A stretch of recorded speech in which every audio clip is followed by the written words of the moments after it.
Традиционалните очекувања дека нова година може да направи некаков позитивен пресврт и да донесе подобар живот продолжуваат да крепат надежта на граѓаните и на преминот од 2016 кон 2017 година. Кочанци, виничани и жителите на другите населени места во нелудата ноќ во годината заборавија на секојдневните грижи и со богата трпеза, песни и ведро расположение зачекорија во новата година. Вообичаено највесело беше во ресторанските сали во хотелите и мотелите, каде главно помладите парови го прославуваат дочекот. Оние со подлабок џеб ги посетија туристичките центри и метрополи во соседните земји и во Европа. Во новогодишната ноќ граѓаните си посакаа подобар живот, здравје и среќа, или едноставно новата да биде подобра од старата година.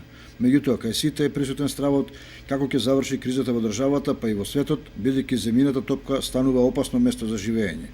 Од година во година е забележлив се помал интерес на граѓаните за дочек на нова година во рестораните и другите угостителски објекти, поради што и за оваа новогодишна ноќ некои прославуваа во нецелосно исполнети сали, а некаде имаше и откажувања. Граѓаните велат дека им е скапо да издвојат 50 до 70 евра за двајца за една ноќ, плюс трошоците за гардероба. Од друга страна, многумина се определуваат да ја слават вечерта на 1 јануари или да чекаат да дојде стара нова година, кога во традиционален стил се прават малку поразлични и поевтини забави.